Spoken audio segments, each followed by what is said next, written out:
अस्सलामुअलैकुम रहमतुल्लाहि वबरकातुहू। अल्लाह के नाम से शुरू जो बड़ा मेहरबान और निहायत रहम करने वाला है। आज से 4 महीने पहले दिल्ली में एक भयानक दंगा भड़काया जाता है जिसमें भगवाधारी हिंदुत्व आतंकवादी के लोग हजारों मुस्लिम परिवार के घर को जला देते हैं। एक मुस्लिम महिला और एक बुजुर्ग को जिंदा घर में जला दिया जाता है। बदले में दिल्ली की पुलिस क्या करती है? दंगाइयों के साथ मिलकर पत्थर चलाती है, गोली चलाती है, हर तरफ से मुसलमानों का कत्लेआम किया जाता है, उनकी प्रॉपर्टी को नुकसान पहुंचाया जाता है।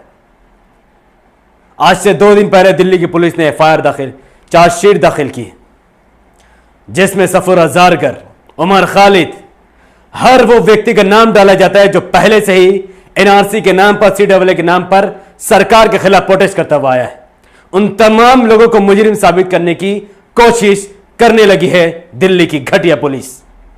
लेकिन इस चार्जशीट में, इस दंगे की चार्जशीट में कपिल मिश्रा, रागिनी तिवारी और कई सारे भगवाधारी हिंदुत्व जिनकी वीडियो साफ तरीके से वायरल हो चुकी थी, जिन लोगों ने दंगा किया, दंगा भड़काया, मुसलमानों का कत्लेआम किया, मुसलमानों का घर जलाया, उनका नाम तक जिक्र नहीं है। ऐसी चार्जशीट को मैं कैसे मान लूं जिसमें कपिल मिश्रा का नाम तक नहीं है? ऐसे चार्जशीट को मैं कैसे मान लूं जिसमें रागिनी तिवारी का नाम तक नहीं है? और ऐसे चार्जशीट को मैं कैसे मान लूं जिसमें भगवाधारी हिंदुत्व आइडियोलॉजी के 1% भी शख्स का नाम नहीं है, जिनकी वीडियो महीनों से वायरल होकर फेसबुक, व्हाट्सएप, इंस्टाग्राम, यूट्यूब में घूम रही है। साफ दिखता है कि यह सरकार मुसलमानों के प्रति कितनी घृणा रखती है, पुलिस प्रशासन कितनी घृणा रखता है। तमाम काम मुसलमानों के विरुद्ध चल रहा है। चार्जशीट में सफूरा जारगर का नाम है। सफूरा जारगर जामिया मिलिया इस्लामिया में पढ़ने वाली एक स्टूडेंट सफूरा जारगर, एक मुसलमान, एक गर्भवती महिला सफूरा जारगर, जिसके पेट में बच्चा है, पिछले 3 महीने से वो जेल के अंदर बंद है, जिसके लिए आवाज उठाने वाला कोई भी नहीं है। वो सफूरा जारगर का नाम दिल्ली की दंगा वाली चार्जशीट में दाखिल है। क्यों? दिल्ली पुलिस का कहना है कि सफूरा जारगर उस दिन, जिस दिन दंगा हुआ, वो वहां से गुजरी थी, बस इतना ही उसका गुनाह है। लेकिन कपिल मिश्रा जब 3 दिन पहले कहता है कि ट्रंप के रहने तक हमने इंतजार किया, ट्रंप के जाने के बाद अगर रास्ता खाली नहीं हुआ तो हम बल का प्रयोग करके रास्ते को खाली कर देंगे, ऐसे कपिल मिश्रा घटिया भगवाधारी आतंकवादी का नाम चार्जशीट में कैसे नहीं हो सकता है? लेकिन उसका नाम नहीं, क्योंकि वो बीजेपी को सपोर्ट करता है, वो बीजेपी का नेता है, भगवाधारी हिंदुत्व हिंदुओं का नेता है। एक बंदा खुलेआम धमकी देता है, चार्जशीट में उसका नाम नहीं। रागिनी तिवारी रोड में आकर दंगा को भड़काती है, कठमुल्लों का नाम लेती है, देशद्रोही के नाम पर हिंदुओं को उकसाती है, पूरा का पूरा रोड जाम करके मुसलमानों को मारने की बात करती है। उस रागिनी तिवारी का चार्जशीट में नाम नहीं। क्यों? क्योंकि वो भगवाधारी दंगाई है। सरकार उसकी, पुलिस उसकी, अदालत उसकी, लोग उसके, मेजॉरिटी उसकी, मुसलमानों का कोई नहीं।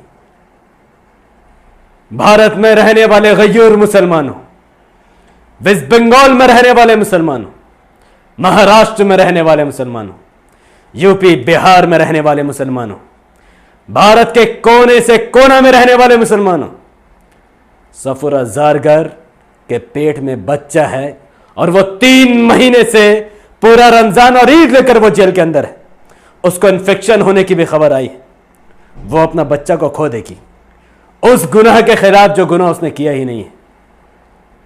उस पर लगा है NSA, नेशनल सिक्योरिटी एक्ट।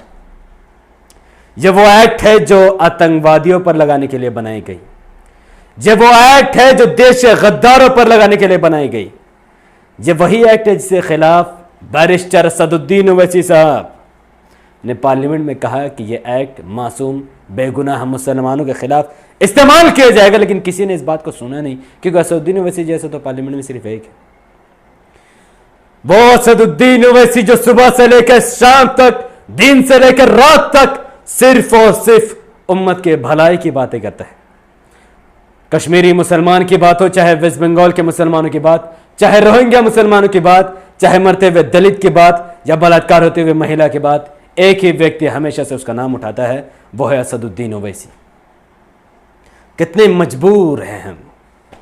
हमारी उम्मत की एक बहन, उम्मत की एक बेटी, कश्मीर की एक लड़की, जामिया मिल्लिया इस्लामिया के स्टूडेंट, होनहार स्टूडेंट सफूरा जारगर प्रेगनेंसी की हालत में जेल के अंदर बंद है, लेकिन यह उम्मत खामोश खामोश है। यह उम्मत YouTube, Facebook, Instagram, PUBG, TikTok, internet में बिजी है यह उम्मत।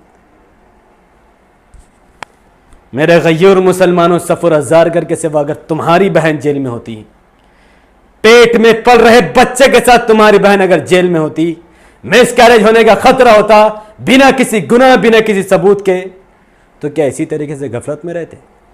क्या कर सकते हैं? इत्तेहाद, इत्तेहाद, मुसलमानों में इत्तेहाद नहीं है। बरेलवी हनफी को मारेगा, हनफी शिया को मारेगा, शिया सुन्नी को मारेगा, सब मिलकर अहले हदीस को मारेंगे। कोई देवबंदी के खिलाफ, कोई तबलीगी जमात के खिलाफ, कोई ममता की चाटुकारिता करेगा, कोई लालू प्रसाद यादव की चाटुकारिता करेगा, कोई अखिलेश का सपोर्ट करेगा, कोई कांग्रेस का सपोर्ट करेगा। लेकिन जो एमआईएम मुसलमानों के लिए लगातार लड़ रही है, मुसलमानों की आवाज उठा रही है, जिस एमआईएम की जरूरत इस वक्त भारत में है, उसका सपोर्ट करने के लिए किसी के पास टाइम नहीं। आज दिल्ली में दिल्ली दंगा के नाम पर हजारों हजारों मुसलमानों के घर बर्बाद कर दिए गए, जला दिए गए, उनके पास जीने का कोई सहारा ही नहीं बचा। आखिर में पुलिस भी उन्हीं का औलादों को उठा रही है। पुलिस एक तरफा मुसलमानों के खिलाफ कार्रवाई कर रही है।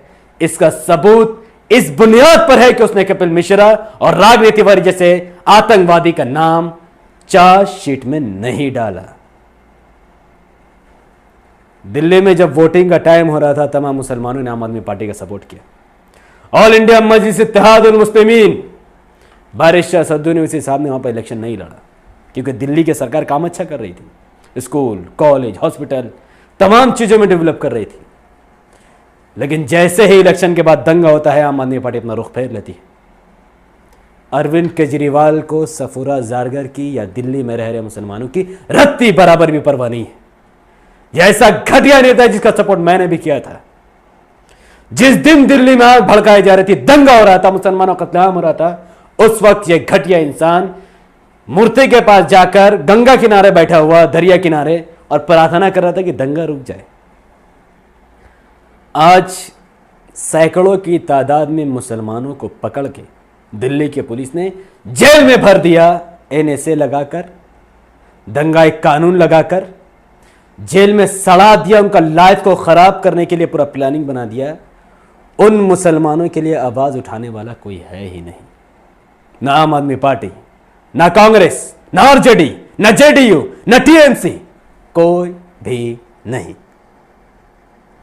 सोचिए कि अगर दिल्ली के लोगों ने एमआईएम को चुना होता, एमआईएम को बुलाया होता, एमआईएम को वहां इलेक्शन लड़ने का मौका दिया होता, बारिश असदुद्दीन ओवैसी साहब पर ट्रस्ट किया होता, और अगर हमारे वहां पर कम से कम 1 या 2 एमपी और 10 या 15 एमएलए होते, तो क्या इनके सर पर हाथ रखने वाला कोई नहीं होता?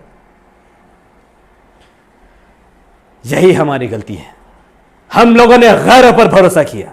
शुरू से लेकर अब तक 70 साल के इतिहास में हम लोगों ने गैरों पर भरोसा किया। कभी कांग्रेस पर, कभी टीएमसी पर, कभी आरजेडी पर, कभी जेडीयू पर, कभी सीपीआईएम पर, कभी आम आदमी पार्टी पर, कभी किसी और पर, कभी किसी और पर। हमने अपने लोगों को कभी पहचाना ही नहीं। पॉलिटिक्स पर बात करने के लिए बहुत इल्म होनी चाहिए, गैरत, ईमान, नॉलेज, हिम्मत। हो सकता है आज सफूरा जारगर जेल में, कल मैं हूं। हो सकता है कल को हर वो मुसलमान हो या हर वो दलित हो जो भारत की सरकार के खिलाफ बोल रहा है, जो गरीबों के हक में बोल रहा है, जो बलात्कार के खिलाफ बोल रहा है, जो भ्रष्टाचार के खिलाफ बोल रहा है। हर किसी को एनएसए लगाकर जेल भेजो तब क्या? वक्त अभी भी हमारे हाथों में है। आज एक अकेला असदुद्दीन ओवैसी पार्लियामेंट में जब इतना सबकी बजा सकता है, तो सोचो वैसे वैसे भारत में 52 मुस्लिम सीट ऐसे हैं और करीबन करीबन सैकड़ों दलित सीट ऐसे हैं। अगर ये लोग वैसे 150 असदुद्दीन ओवैसी को पार्लियामेंट भेज दे तो एनएसए जैसा घटिया कानून लागू ही नहीं हो सकता है।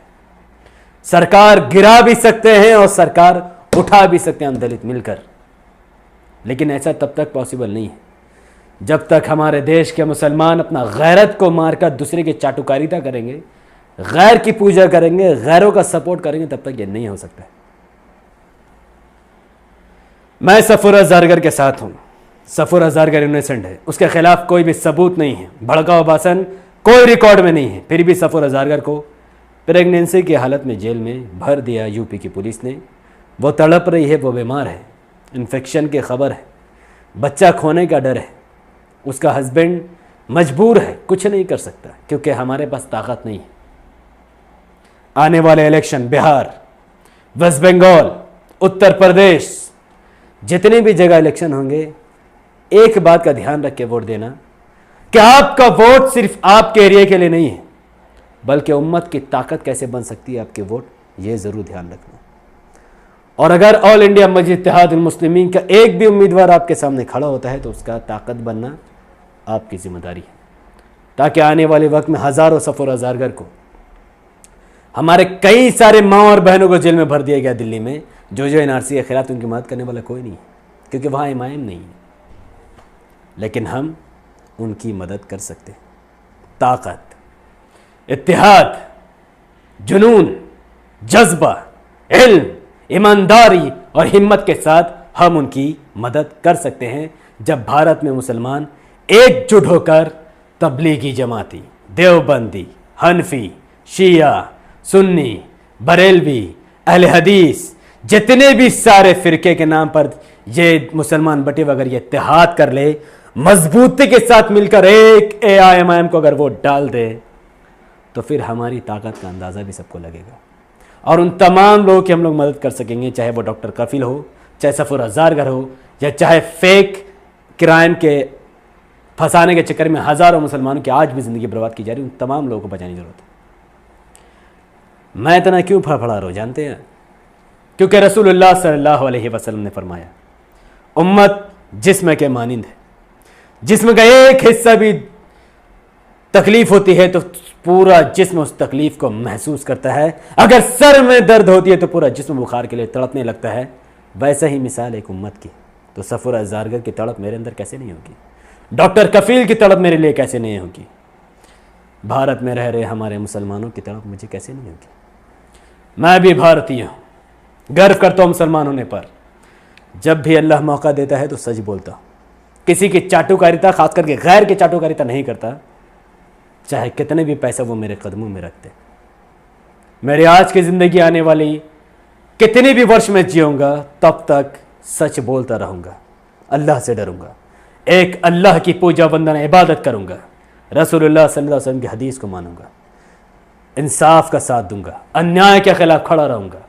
जब तक हाथ में ताकत है, ज़बान से ताकत है, दोनों तरीके से गुनाह को रोकूंगा, बलात्कार, भ्रष्टाचार, गरीबों के साथ हो रहे अन्याय के खिलाफ बोलता रहूँगा, चाहे से कितनी भी बड़ी ताकत लग जाए, जेल में भर दिया जाए या मार दिया जाए या काट दिया जाए, मुझे इसको कोई परवाह नहीं। वही कामयाब है जिसको आखिरत मिली। बहुत बहुत शुक्रिया। अस्सलामु अलैकुम वरहमतुल्लाहि वबरकात। अल्लाह की सलामती रहमत बरकात आप तमाम भाई और बहनों पर हो।